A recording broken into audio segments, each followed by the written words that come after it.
The honourable member for Cumberland Colchester. Well, thank you very much, Speaker. And you know, it's always a privilege to rise in this chamber. You know, it's interesting. My great friend from South Shore St. Margaret's, whose office is directly across from mine in the Confederation building, he's been talking about this scandal now for the better part of a year. And you know, when you begin to look at the sordid details that actually exist here in this particular case, it's very disheartening as a Canadian.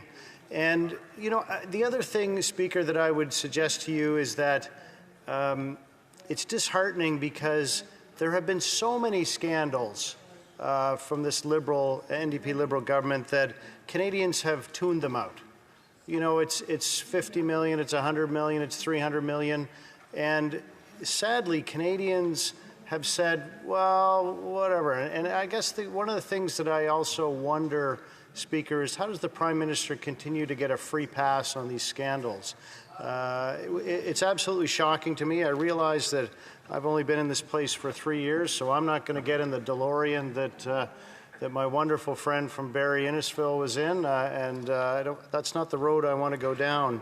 However, that being said, I would suggest that we need to prosecute those issues that are in front of us at this time, and certainly the SDTC scandal is there. It's front and center, and it's involving hundreds of millions of dollars, perhaps almost $1 billion. And Speaker, if I might go back a bit to look at the Sustainable Development Technology Canada Fund, it was established in 2001. And when you look at the mandate of this actual fund, it seems to make sense. It's a federally funded non-profit that approves and disperses over $100 million in funds every year to clean tech companies, clean technology companies. And certainly in the era where we understand there are certain things we need to do to help protect the climate, and that's been a theme that has resonated on this side of the House forever, that we need to use technologies and not taxes, that this is a fund that would actually seem to make sense. And it goes on to say that through the Canada Foundation for Sustainable Development Technology Act, this is used to fund the development and demonstration of new technologies that promote sustainable development. So as you look at the setup of this fund, it makes sense. It's arm's length, it's not for profit. It was created to support projects that develop and demonstrate new technologies that address issues related to climate change, air quality, clean water, and clean soil. All, you know, certainly in my estimation, Speaker, all good things. The SDTC is responsible for the administration of the SD Tech Fund in accordance with the guidelines per the funding agreement with ISED. So as you look at those things on the surface, you would say, wow, this makes sense. And certainly coming to this place as someone who, I was a family physician before I came here, so politics was not at the top of mind. You always wonder, you hear about people being appointed to boards and you wonder what they do and how do they, you know, do they make money doing this? You really have a difficult time understanding this. And from my perspective, this really brings forward a significant underbelly of what Canadians, everyday Canadians hear of someone serving on a board. And you wonder, wow, what do these people who serve on a board do?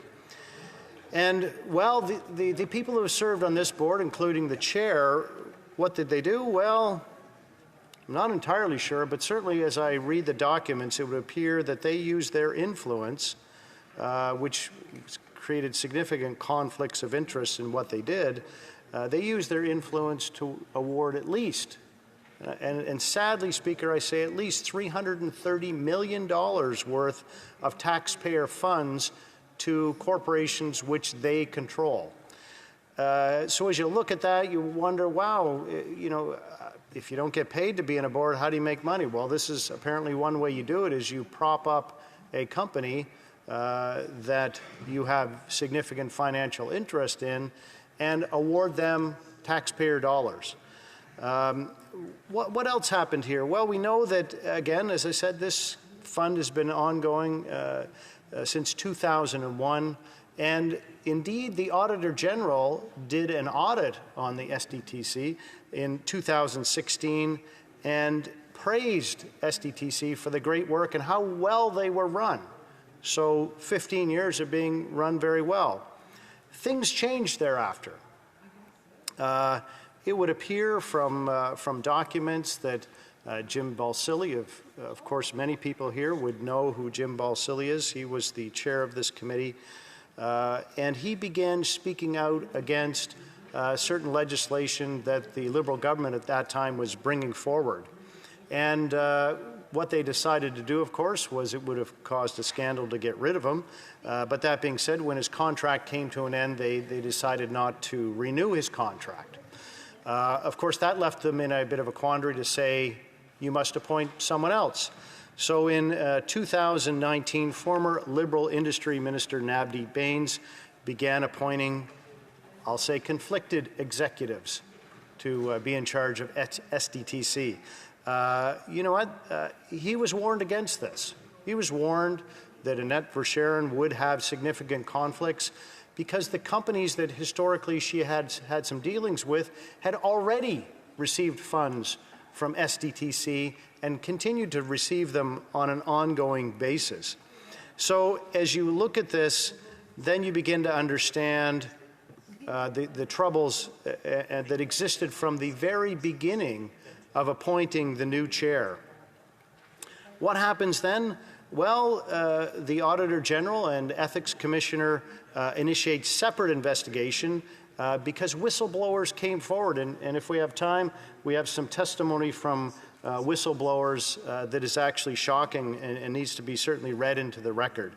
The whistleblowers came forward. They had allegations of financial mismanagement, and therefore that's why those investigations were initiated. And I'll have more to say about the ethics commissioner as we go forward, because I actually took an opportunity to sit on committee and hear the testimony of the ethics commissioner, which in my mind is quite shocking.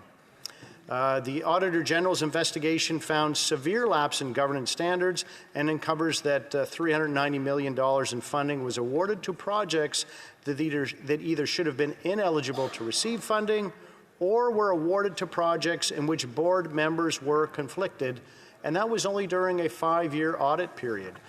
So as you begin to look at those numbers, we're talking hundreds of millions of dollars.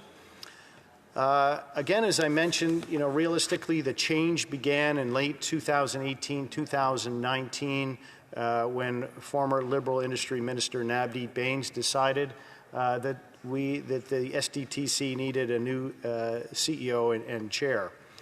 And even though, as I said previously, being warned that there were significant conflicts, the Prime Minister's office and the Privy Council office, who were warned about appointing a conflicted chair, that they decided to go ahead and move forward with that regardless.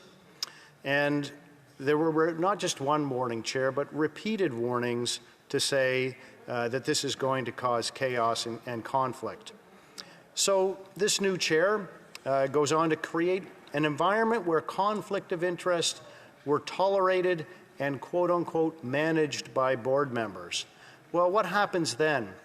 Of course, SDTC went on to award funds to companies in which they held stock or positions within those companies that received funding. So, Speaker, talk about allowing the person who has the keys, to the cabinet to go ahead and disperse the funds for their own benefit. I'm not entirely sure if there are many things that are worse than that. I mean, as my esteemed colleague from Barrie Innisfil said repeatedly, we are charged with several things here in this place, and one of them is to be good stewards of taxpayer money. And that is one thing that became very clear here, that just did not happen. And so then, again, as this environment of conflict of interest goes on, Minister Bains appointed 2 other controversial board members who engaged in unethical behavior in breach of the Conflict of Interest Act by approving funds to companies in which they held ownership stakes. So not only do we begin to see that the chair of the board allowed this environment to cultivate, then we see other members of the board saying, hey, this is what we do here, let's benefit from it ourselves. And you know, as an elected official, of course, this is very unsavory behavior. Officials from ISED were also there watching what was going on, who observed these 186 conflicts of interest and also, sadly, did nothing. So in November 2022, whistleblowers started raising concerns with the Auditor General about these unethical practices, and the Privy Council is also briefed by whistleblowers about these allegations.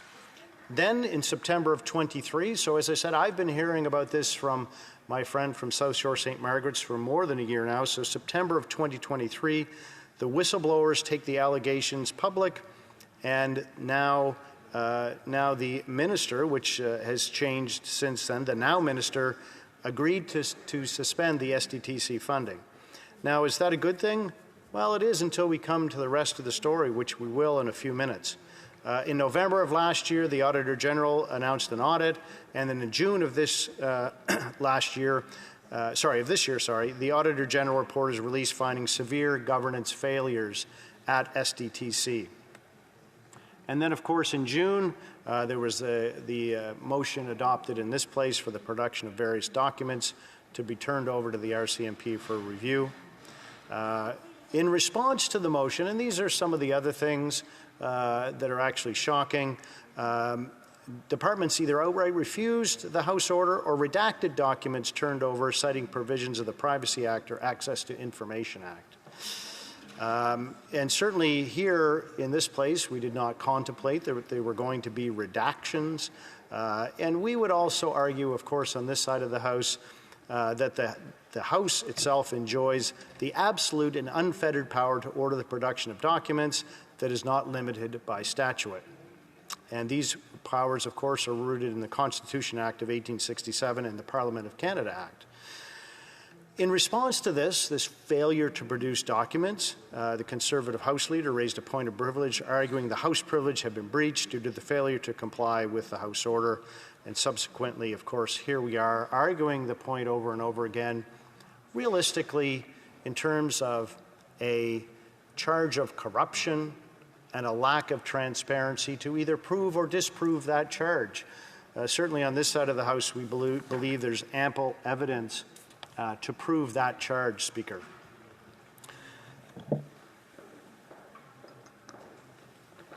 If I might just cite some examples that are a matter of public record, but I think are very important. I talked briefly about the environment that was cultivated at the top by the chair of the committee, Annette Verschaeren. And there were, again, two other people who got appointed by Minister Baines and by the Prime Minister. They were both directors. One was particularly aggressive, appointed in 2016 by the Prime Minister, André-Lise Metteau. She runs a venture capital firm which is called Cycle Capital.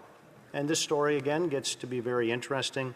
It, of course, invests in green technologies. And when you begin to look at this, her company, before being appointed, had received $250 million in grants from SDTC. Already, obviously, a conflict when you say, my company has already benefited from being here, so I think I'll get on this gravy train. And when you become part of the board, then what does she do? She allows $114 million more to go to green companies that she had invested in. During the time of Ms. Metteau's time on the board, the value of her company, called Cycle Capital, tripled because, of course, it was getting money on a regular basis from SDTC stamped by the Government of Canada. And that allowed, of course, those companies to profit. They could raise other funds, and as I said, the value of her own company tripled in that time. Now, the other strange part of it is sadly, her lobbyist, her in-house paid lobbyist for 10 years before he was elected to this place, it was the current radical Minister of the Environment. So a lobbyist for this company, Cycle Capital, And while the Minister of the Environment was a lobbyist, he was lobbying for Cycle Capital, and he received, shockingly, I know that everybody in this place will gasp when I say it, $111 million. Wow. Yeah, incredible.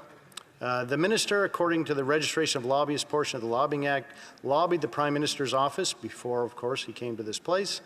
And the industry department, he lobbied all of these folks 25 times in the year before he was elected. All of this is shocking. You can't even believe it. And of course, for all of this hard work, he also owns shares in Cycle Capital. And not surprisingly, Speaker, he still owns the shares in Cycle Capital. And when the question is put to the minister as to the value of these shares, we all know that, of course, they have likely gone up in value, and because they were granted before the company was given the incredibly generous support of SDTC, the minister refuses to provide the value of those shares. Shocking. So as we begin to look at the depth of what's happening here, it's way beyond what anybody would actually expect. And then the amoeba of this culture of entitlement and thievery from the government comes forward, and it says the particular director, as we talked about, Ms. Metteau, went on to the Canada Infrastructure Bank Board, and the first thing that she did there was award $170 million of infrastructure bank money to a company owned by the chair of the Green Slush Fund. Talk about not just patting yourself in the back, but patting your friends in the back, and the friends who sent you someplace, you gave them a gift as well. Gifts for everybody. And Annette Verscharen also sought $6 million for the creation of, you guessed it, the Verscharen Center at Cape Breton University because it was failing. So not only do you raise the money for it, but you name it after yourself. So it's all incredibly strange. Maybe this is a little tiny shining match of a light. SDTC said no when they went through the process because there was a conflict. However, there's more to the story. In emails, it said that they would help her find the money from other government departments. And soon after that, the Verscharen Center received $12 million from ACOA and ISET, sadly enough. Her other companies received $50 million from Natural Resources Canada, and then, of course, the Infrastructure Bank money as well. So if at first you don't succeed, as the old saying says, try again. As I said, these stories are actually beyond belief, and there are many other potential things that we could talk about here. A gentleman named Guy Ouimet, who admitted in the committee that $17 million of Green Slush Fund money went to companies that he has a financial interest in. He said it was a small amount of money, and I don't think $17 million is a small amount of money. Interestingly enough, his actual shares in those companies, Speaker, this is an investment that anybody would love to have, went up 1,000% since that investment was made in 2019.